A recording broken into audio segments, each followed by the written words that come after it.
बिस्मिल्लाहिर्रहमानिर्रहीम, अस्सलाम वालेकुम। Welcome back to my YouTube channel Irtasam's biology. MD CAT lecture series में आज की इस वीडियो के अंदर हम मेनली बात करने जा रहे हैं स्पाइनल कॉर्ड के बारे में और उसके साथ साथ पेरिफेरल नर्वस सिस्टम। इनसे प्रीवियस लेक्चर्स के अंदर हमने सेंट्रल नर्वस सिस्टम के बारे में जो है वो कंप्लीट पढ़ लिया है। तो सबसे पहले सेंट्रल नर्वस सिस्टम का हिस्सा brain and spinal cord. Brain जो था हमने प्रीवियस लेक्चर के अंदर किया था और स्पाइनल कॉर्ड जो है वो हम इस लेक्चर के अंदर जो है उसको कवर करने जा रहे हैं। स्पाइनल कॉर्ड बेसिकली हम कहते हैं कि extension of medulla oblongata. Medulla oblongata से सेंट्रल नर्वस सिस्टम की एक एक्सटेंशन है जो नीचे वर्टिब्रल कॉलम के अंदर जो है वो मौजूद होती है, उसको हम क्या बोलते हैं, that is called spinal cord. और स्पाइनल कॉर्ड जहाँ से ओरिजिनेट होती है उसमें एक ख़ास किस्म की एक फोरामेन यानी कि स्पेस, एक कैविटी, एक रिंग लाइक स्ट्रक्चर जो है उसके अंदर से ये निकल कर आती है, उसको बोलते हैं फोरामेन मैग्नम उसको बोलते हैं। और वहाँ से लेकर वहाँ से ये शुरू होती है लाइक ये इस जगह से, और ये लंबर रीजन जो आपके पास लंबर रीजन है L1 एंड L2 वर्टिब्रीज जो हैं लंबर रीजन की, रीढ़ की हड्डी का जो लंबर रीजन है आपको पता है सबसे ऊपर वाला सर्विकल है, नीचे वाला थोरेसिक है, उससे नीचे लंबर और उसके बाद जो आपके पास पेल्विक आ जाता है। तो लंबर की फर्स्ट और 2 वर्टिब्री तक जो है वो स्पाइनल कॉर्ड होती है, उसके बाद आगे फिर ये क्या नर्व्स के अंदर जो है वो डिवाइड हो जाती है। तो यहाँ पर ये बंडल ऑफ एक्सॉन्स होते हैं, बंडल ऑफ न्यूरॉन्स होते हैं, तो वो क्या बना रहे हैं आपके पास जो है वो बेसिकली एक स्पेसिफिक स्ट्रक्चर बना रहे होते हैं जिसको हम क्या बोलते हैं, स्पाइनल कॉर्ड। और स्पाइनल कॉर्ड का काम क्या होता है डियर स्टूडेंट्स, इसका काम है पेरिफेरल नर्वस सिस्टम को किसके साथ जोड़ना,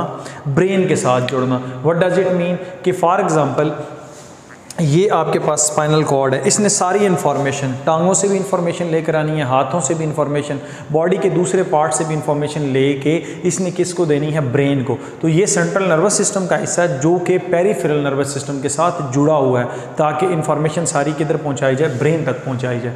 अब इसका स्ट्रक्चर देख लेते हैं। ये सिलेंड्रिकल होता है और हॉलो होता है, दरमियान से हॉलो है।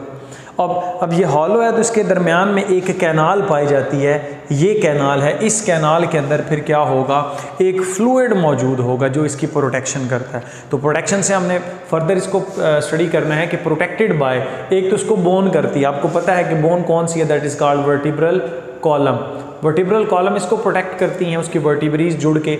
मेम्ब्रेन्स, इसमें वही 3 तरह की मेम्ब्रेन्स होती हैं, that is these are called meninges, आपको पता है अंदर वाली पिया मैटर, रेकनॉइड मैटर और सबसे बाहर वाली ड्यूरा मैटर, प्रीवियस लेक्चर में मैंने आपको बताया है। और उसके बाद इसमें फ्लूइड पाया जाता है, this fluid is called cerebrospinal fluid. ये आपके पास जो है वो इसके अंदर पाया जाता है, यहाँ पर जो इसकी प्रोटेक्शन करता है। उसके साथ साथ यहाँ पर कुछ वेंट्रिकल्स होते हैं यानी कुछ खाने होते हैं, वहाँ पर भी ये पाया जाता है। इसके सेगमेंट्स देख लेते हैं कि सेगमेंट्स कितने हैं। सेगमेंट इसमें आपके पास जो सर्विकल है वहाँ पर 1 से लेकर 8 जो है वो जो नर्व्स के पेयर हैं वो निकल रहे होते हैं, आपको पता होना चाहिए। उसके बाद ये जो थोरेसिक है वो 1 से लेकर 12 तक, लंबर जो है वो 1 से लेकर 5 तक, सैक्रल जो रीजन है वो भी 1 से लेकर 5, और इसी तरह से डियर स्टूडेंट्स आपके पास जो कोकोजियल है उससे एक नर्व निकल रही होती है। तो आप पढ़ते हैं कि 31 पेयर जो होते हैं नर्व्स के वो कहाँ से निकलते हैं, स्पाइनल कॉर्ड से। तो आप गिन सकते हैं 8 और 12 20, 20 और 5 25, 25 और 5 30 और 1 ये 31 पेयर ऑफ नर्व्स जो हैं वो बेसिकली कहाँ से निकल रहे हैं, स्पाइनल कॉर्ड से निकल रहे होते हैं। तो ये सर्विकल वर्टिब्रीज या सर्विकल रीजन, ये थोरेसिक वर्टिब्रीज या थोरेसिकल रीजन्स, उसके बाद ये lumbar vertebrae, lumbar region, sacral region and उसके साथ साथ कोकोजियल रीजन। बेसिकली अब यहाँ से ध्यान से सुनिएगा, ये इसलिए बता रहा हूँ आप लोगों को क्योंकि ये जब आप वर्टिब्रल कॉलम को पढ़ते हैं तो वहाँ पर आपने वर्टिब्रीज का नाम लिया है, ठीक है। वहाँ पर आपको पता है सर्विकल वर्टिब्रीज 7 होती हैं, 12 जो है वो आपके पास थोरेसिक के अंदर आती हैं, इसी तरह से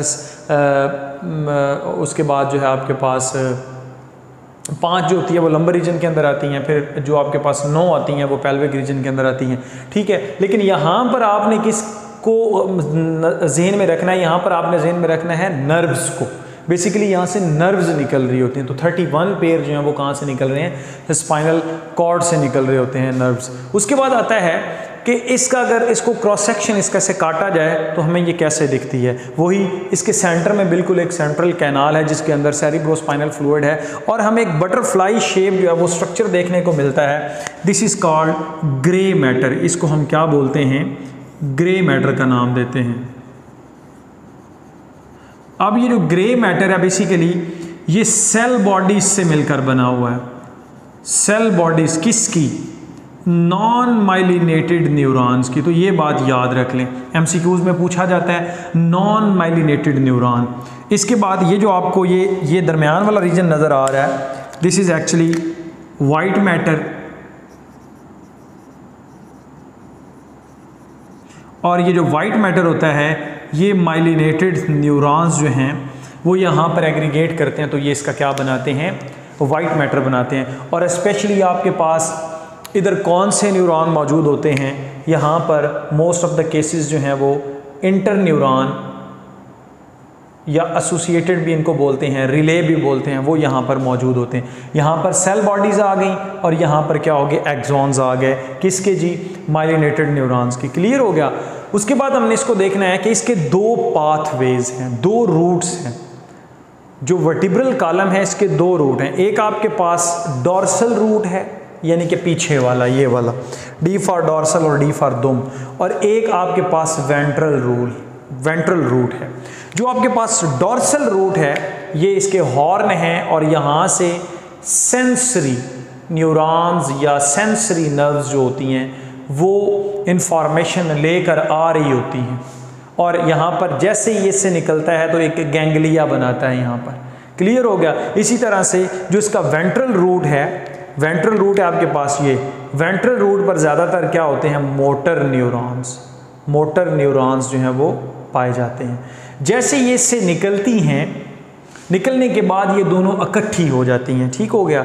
ये यहाँ पर क्या हो चुकी हैं, इकट्ठी, और इनको ऊपर से प्रोटेक्ट कर लिया जाता है। अब ये देखें सेंसरी और मोटर दोनों नर्व जो हैं वो इकट्ठी, और फिर फर्दर आगे कुछ टाइम के बाद ये अपने अपने रास्ते पे जो है उनको स्प्लिट कर दिया जाता है। तो ये आपके पास ओवरऑल स्ट्रक्चर था जी किसका, स्पाइनल कॉर्ड का। इससे रेलिवेंट क्वेश्चंस कौन कौन से आ सकते हैं, वाइट मैटर का पूछा जा सकता है, ग्रे मैटर का पूछा जा सकता है, ये गैंग्लिया का पूछा जा सकता है कि ये किस साइड पर है, डोर्सल साइड पर होता है। सेंसरी जो पाथवे है वो किधर है, डोर्सल साइड पर है। मोटर पाथवे कहाँ पर है डियर स्टूडेंट्स, वो वेंट्रल साइड पर है। इसके बाद आपसे इसके जो सेक्शंस हैं उसके बारे में पूछा जा सकता है कि number of nerves from originated from cervical region वो 8 होती हैं, थोरेसिक से 12, लंबर से 5, सैक्रल से 5, और इसी तरह से कोकोजियल से जो है वो कितनी होती हैं, 1। इसी तरह से इसकी प्रोटेक्शन के बारे में पूछा जा सकता है, bone, membrane and as well as fluid, ये सारी चीज़ें आ जाएंगी। इसका स्ट्रक्चर सिलेंड्रिकल हालो है, फोरामेन मैग्नम से ये लेकर जो L1 और L2 तक आ जाती हैं, और एक्सटेंशन है किसकी, ये मेडुला ऑब्लांगेटा की।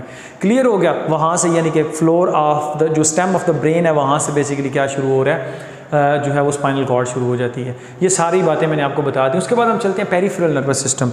बेसिकली जो पेरिफेरल नर्वस सिस्टम है इसको नर्व्स बनाती हैं।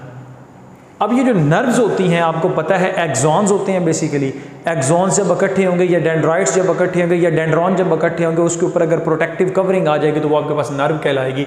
तो इसमें दो तरह की नर्व्स होती हैं, क्रेनियल नर्व्स और स्पाइनल नर्व्स हैं। क्रेनियल नर्व्स के कितने पेयर होते हैं, 12 पेयर्स होते हैं। ठीक हो गया। ये डायरेक्ट दिमाग से निकल कर आ रही होती हैं। स्पाइनल नर्व अभी मैंने आपको बता दिया कि इसके कितने पेयर्स होते हैं, 31 पेयर्स होते हैं। ठीक, तो ये क्या बना रहे होते हैं, पेरिफेरल नर्वस सिस्टम बना रहे होते हैं। पेरिफेरल नर्वस सिस्टम को पढ़ने से पहले हमें पता होना चाहिए कि न्यूरॉन्स के बारे में। Neurons basically peripheral nervous system में भी दो तरह के न्यूरॉन्स नर्व्स को बनवाते हैं, सेंसरी न्यूरॉन और मोटर न्यूरॉन। सेंसरी का काम क्या है, इंफॉर्मेशन लेकर आना toward the central nervous system, या रिसेप्टर से सेंट्रल नर्वस सिस्टम की तरफ लेकर आना है। लेकिन मोटर न्यूरॉन जो है बेसिकली इसके अंदर हमने इन चीज़ों को ज़्यादा फोकस करना है। मोटर न्यूरॉन जो है वो आपकी बॉडी के अंदर autonomic nervous system and as well as somatic nervous system को कंट्रोल कर रहे हो। तो what is somatic nervous system? Somatic nervous system जो है वो आपके पास वोलेंट्री एक्शन, जो वोलेंट्री एक्शंस होते हैं जैसे कि स्केलेटल मसल्स,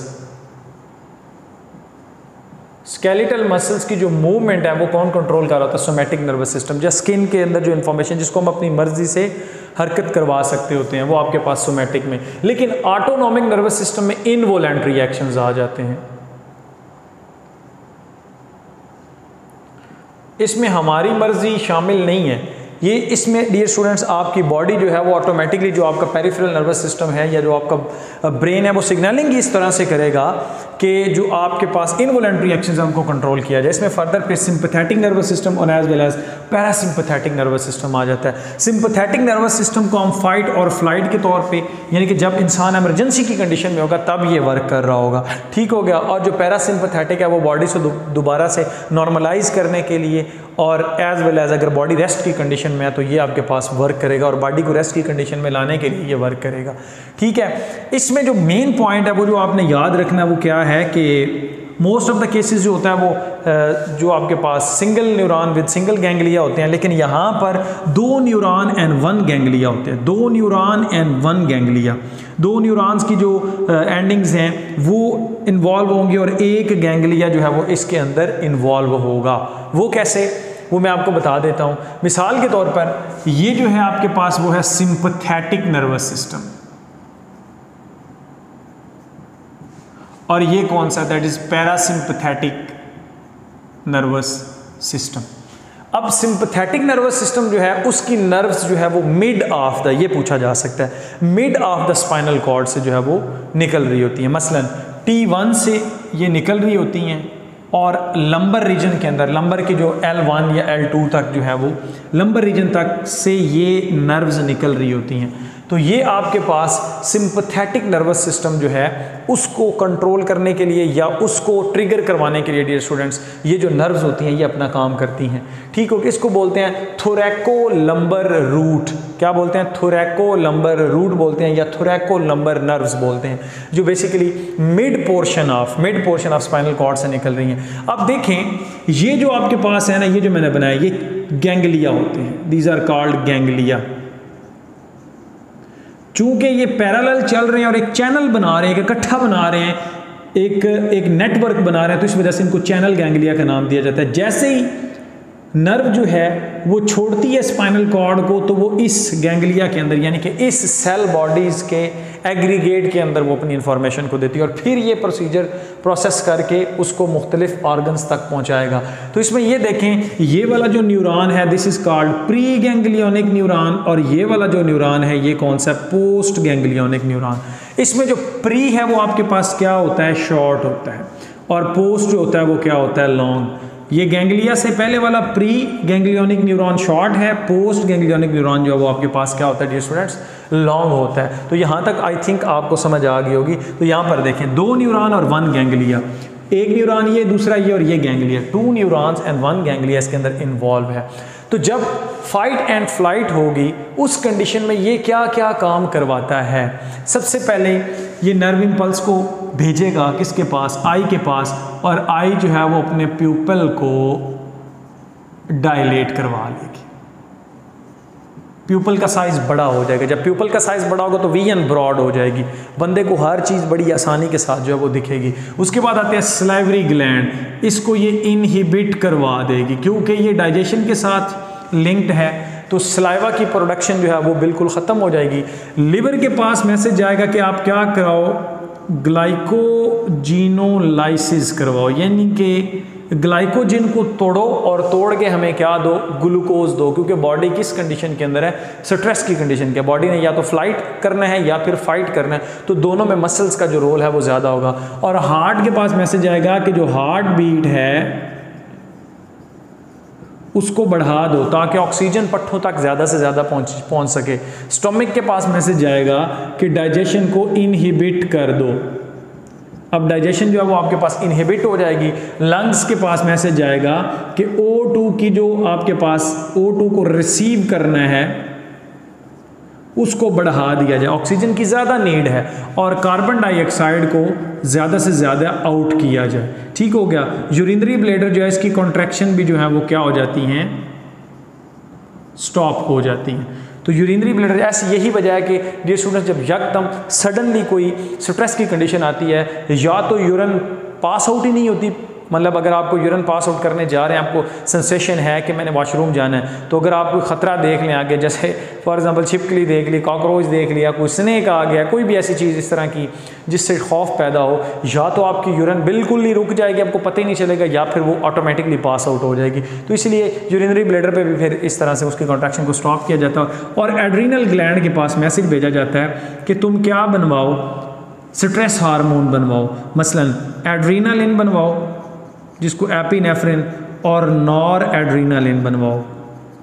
इसके बारे में इंशाल्लाह मैं आपको आगे बताऊंगा। ये दोनों स्ट्रेस की कंडीशन में, और इसके साथ साथ डियर स्टूडेंट्स कॉर्टिकोस्टीरॉइड हार्मोन, कॉर्टिकोस्टीरॉन्स जिसमें कार्टिसोल है वो बनवाया जाए। अब कार्टिसोल क्या करेगा, ग्लूकोज के लेवल को बढ़ा देगा। तो इस तरह से बॉडी को जो है वो स्ट्रेस के लिए तैयार किया जा रहा है। तो ये आपके पास सिंपैथेटिक नर्वस सिस्टम में आ जाता है। उसके बाद आता है पैरासिम्पैथेटिक नर्वस सिस्टम। पैरासिम्पैथेटिक इसके बिल्कुल उल्ट है। जब स्ट्रेस की कंडीशन टल जाएगी, बॉडी फाइट या फ्लाइट करके दोबारा से नॉर्मलाइज करने की खुद को कोशिश करती है, तो फिर पैरासिम्पैथेटिक में दो जगहों से निकलता है। एक तो जो आपके पास क्रेनियल है नर्व्स वो कंट्रोल कर रही होती हैं, या फिर एंड वाले रीजन से बिल्कुल tail of the spinal cord से नर्व्स निकल रही होती हैं।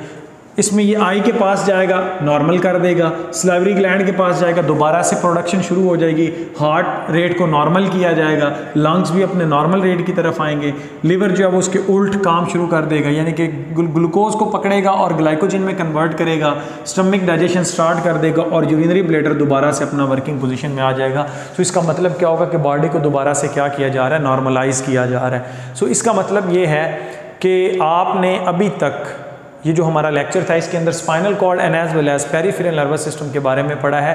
पेरिफेरल नर्वस सिस्टम में फिर आगे फर्दर आपने somatic and autonomic nervous system, somatic nervous system जो बॉडी को कंट्रोल करता है नॉर्मली, जो हमारी अपनी मर्जी से हो रहा होता है, और जो आपके पास दूसरा होता है autonomic nervous system. Autonomic nervous system के अंदर बेसिकली हमने पढ़ा है parasympathetic and sympathetic nervous system के बारे में।